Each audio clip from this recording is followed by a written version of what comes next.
buenas vibras para todos. Soy el doctor segundo Nicolás Eglés Santisteban, médico endocrinólogo, profesor de la Universidad Peruana Cayetano Heredia, y realmente felicito la iniciativa del programa Salud Vecinal de la línea 1 del Metro de Lima por encargarme de conversar con ustedes respecto al tema de diabetes. Como todos sabemos, esta enfermedad está actualmente afectando a casi 2 millones de peruanos, y en Lima particularmente tenemos alrededor de 1 millón de personas que tienen esta enfermedad. Y por lo tanto es muy importante algunas recomendaciones para que manejen durante este periodo de la cuarentena su problema de glucosa. Primero, para hacerles recordar de que es una enfermedad crónica que no tiene cura hasta ahora, pero sí tiene control. Y una persona con diabetes bien controlada se comporta como una persona normal. Si una persona tiene su tratamiento, tiene su alimentación y tiene su actividad física adecuada y tiene por lo tanto sus controles de glucosa en límites correctos, realmente funciona como una persona normal. Entonces, el que no tenga cura de la diabetes no quiere decir que va a estar una persona en condiciones menores que cualquier persona que no tenga diabetes. Simplemente un buen control hace que esta enfermedad pueda llevarse adelante sin ningún problema. Ahora, respecto a la cuarentena, en primer lugar, ustedes tienen que saber de que esta enfermedad, que se caracteriza por una glucosa elevada en sangre, tiene el problema de que justamente este tipo de personas tienen sus defensas un poco disminuidas, ¿no? Cuando ingresa, por ejemplo, normalmente un virus o una bacteria o este COVID, por ejemplo, que entra al organismo, las defensas inmediatamente responden engullendo los glóbulos blancos, se llaman macrófagos, engullen la bacteria o el virus, lo destruyen y luego quedan anticuerpos con una señal de defensa. En este tipo de personas que tienen diabetes, hombres o mujeres, o niños también que lo tienen, este tipo de mecanismo está un poquito bajo, y es muy bajo cuando la glucosa está alta. Entonces, un primer consejo que se tiene que dar es que la glucosa ustedes tienen que mantenerla en límites adecuados. ¿Y cuáles son esos límites adecuados? Tienen que tener la glucosa en ayuna menos de 130 miligramos por decilitro, y 2 horas después de cualquier alimento debe estar por debajo de 180 miligramos por decilitro. ¿Cómo se logra eso? Lamentablemente van a tener que comprar su glucómetro, que es un aparatito con tiras para medir la glucosa capilar en el dedo, y de esa manera estar seguro de la cantidad de glucosa que tienen en sangre. O sea, para tener un buen control en casa hay que tener un glucómetro, hay que comprarlo, lo venden en las farmacias con las tiras reactivas, es muy fácil de utilizar, y de esa manera ustedes pueden tener el control adecuado de su enfermedad sabiendo de que tienen una glucosa en ayuna menor de 130, y 2 horas después de cualquier comida, ya sea en el desayuno, en el almuerzo o en la cena, en menor de 180, ¿no? Ese es en primer lugar. Teniendo esos valores, realmente ustedes pueden estar tranquilos de que la posibilidad de tener el virus, o si tienen el virus pueda ser un cuadro severo, son mucho menores, ¿no? Entonces, ¿cómo se logra eso durante la cuarentena? En primer lugar, ustedes deben de tener su médico de cabecera, probablemente, que a veces en estos momentos de cuarentena no se puede contactar.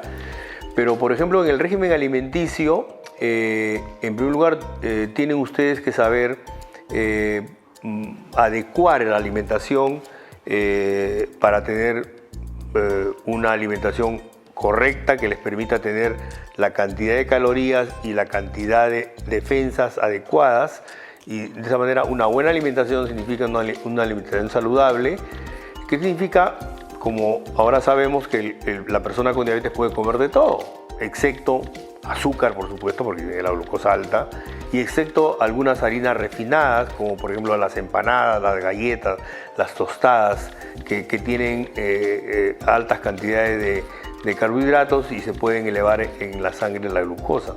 Entonces, ¿qué significa una comida saludable? Significa de que ustedes tienen que comer de todo, que significa pues carnes, hidratos de carbono, verduras, frutas. Y un consejo que generalmente lo he copiado de las nutricionistas, que son las que manejan mejor este tema, es que, por ejemplo, en el desayuno ustedes pueden tomar una taza de leche o de Quaker con un pan, y generalmente hay que utilizar palta, aceitunas, queso fresco como los nutrientes principales en el desayuno. Y en el almuerzo y en la comida, ténganse la idea de tener un plato redondo en el cual la mitad del plato siempre hay que poner verduras con su aceite respectivo, si tienen aceite de oliva mejor. La cuarta parte del plato tiene que ser harina, pueden poner su arroz o menestras o fideos o papa o camote o yuca, o estoy diciendo no todo junto, uno de cada uno. Y en la otra cuarta parte poner la carne.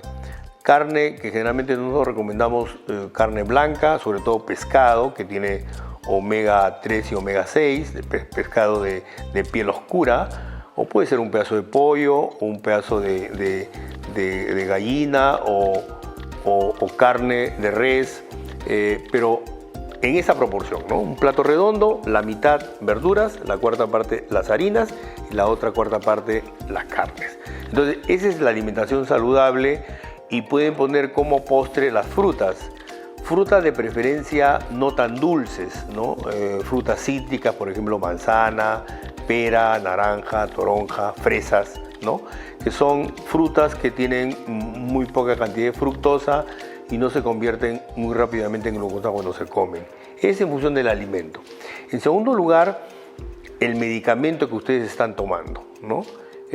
Muchos de ustedes utilizarán agentes orales como la metformina o la glibenclamida o algún otro producto similar. Lo tienen que tomar según indicación que le ha dado su médico tratante. Y los que usan insulina, por ejemplo, las cantidades necesarias que le han indicado, que tienen que estar en función de las comidas, ¿no? O sea, el que usa insulina no debe dejar de comer las 3 comidas al día, porque si llega de comer una, se le puede bajar la glucosa. Y los que usan insulina son los que tienen más necesidad de controlar la glucosa mediante el glucómetro y las tiras, porque puede haber un periodo que se llama hipoglicemia, en el cual se puede bajar la glucosa y da muchos problemas, inclusive puede llegar a perder el conocimiento. La hipoglicemia significa que la glucosa se baja por debajo de 70.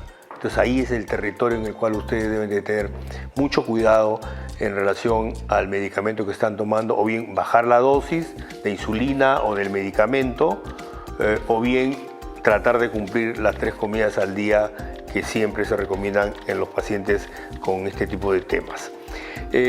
Otra cosa interesante es el cuidado de los pies.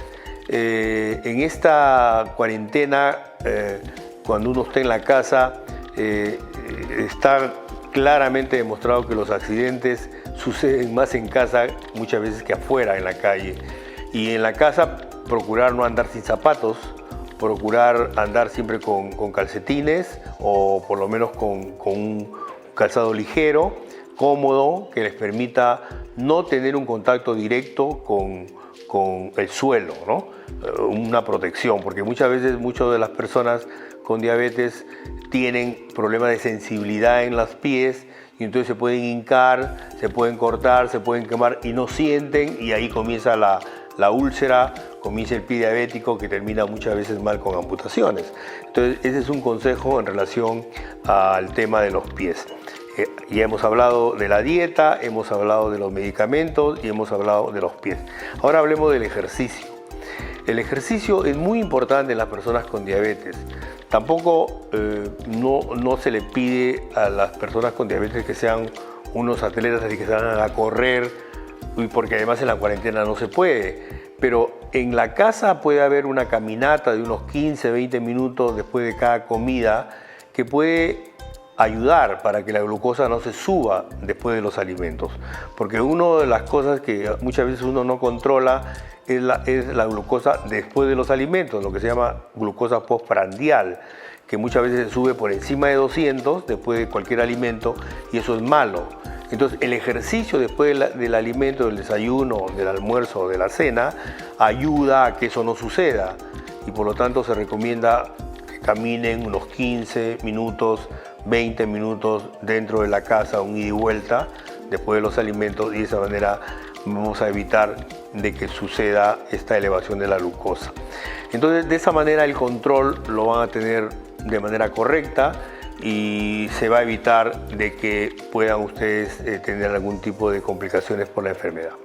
Ahora, respecto a la infección por este virus que está dando problemas en nuestra población, ustedes son los que fundamentalmente tienen que cumplir con las medidas higiénicas que estamos dando tanto los médicos como los especialistas en salud pública y las autoridades, ¿no? En primer lugar, tienen que tener siempre las manos limpias, porque el germen está en las superficies. Sobre todo, por supuesto, si uno sale a la calle y toca cualquier superficie, ya sea en las compras o ya sea en el manejo del dinero, ahí puede estar el virus pegado. El virus no está en el aire, el virus está en las superficies fundamentalmente.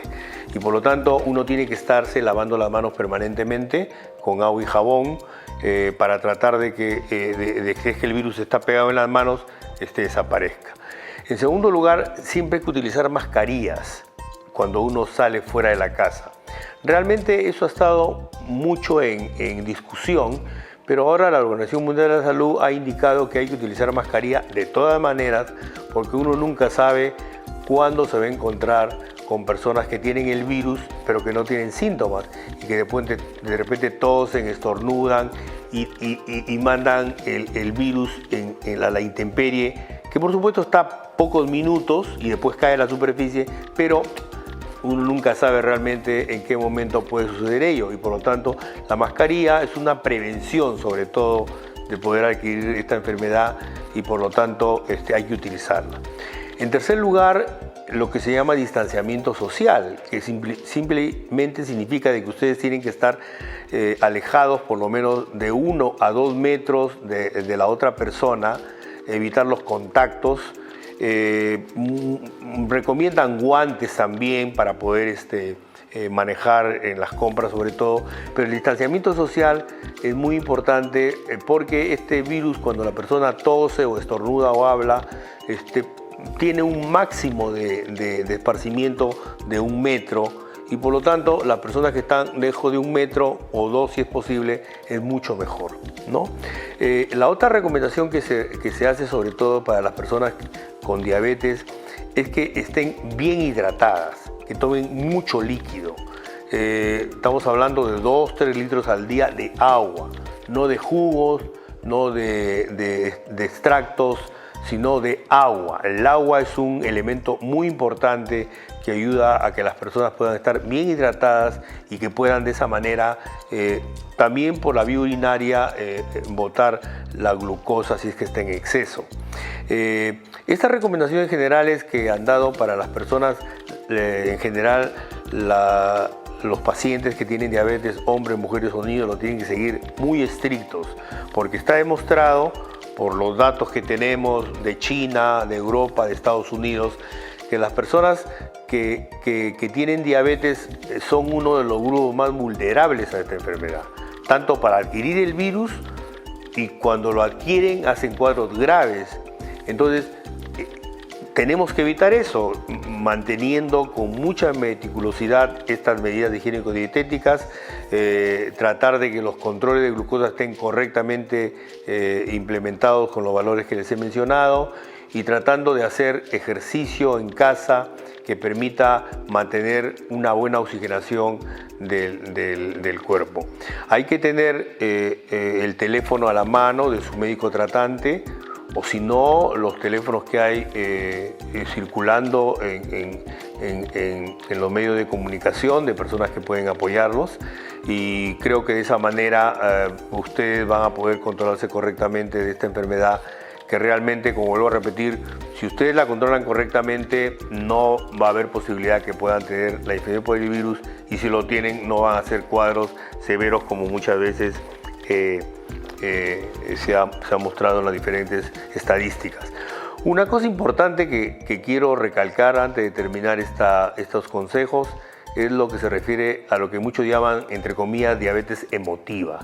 No existe la diabetes emotiva. Si una persona tiene la glucosa elevada, esa persona es ya o diabetes o tiene prediabetes, y por lo tanto tiene que ir a un médico para que le haga las pruebas necesarias para descartar si tienen o no diabetes o prediabetes, y comenzar un régimen para volver la glucosa a la normal. O sea, la glucosa no se eleva por gusto en las personas que no tienen diabetes. La glucosa no se eleva a 150, 180, 200 en una persona que no tiene diabetes. La persona tiene diabetes o tiene prediabetes cuando se eleva la glucosa, y por lo tanto no hay diabetes emotiva. Sí se reconoce que una persona con diabetes ya diagnosticada, cuando tiene algún problema emocional, cuando tiene alguna dificultad en el trabajo, etcétera, sí puede haber un descontrol de la glucosa, ¿no? Eso es diferente a diabetes emotiva. Eso significa que hay un descontrol, pero que eso se controla consultando con su médico, ya sea mejorando el reajuste del medicamento oral o mejorando el reajuste de la dosis de insulina. Pero no hay diabetes emotiva, y creo que ese es un mensaje que quiero que ustedes le den a las personas que piensan que esa enfermedad existe. Finalmente, quiero despedirme felicitando esta iniciativa del programa Salud Vecinal de la línea 1 del Metro de Lima, porque creo que es muy importante que las personas que utilizan esta vía durante su viaje tengan estos conceptos de algunas enfermedades para poder transmitirla a su comunidad. Muchísimas gracias por la invitación.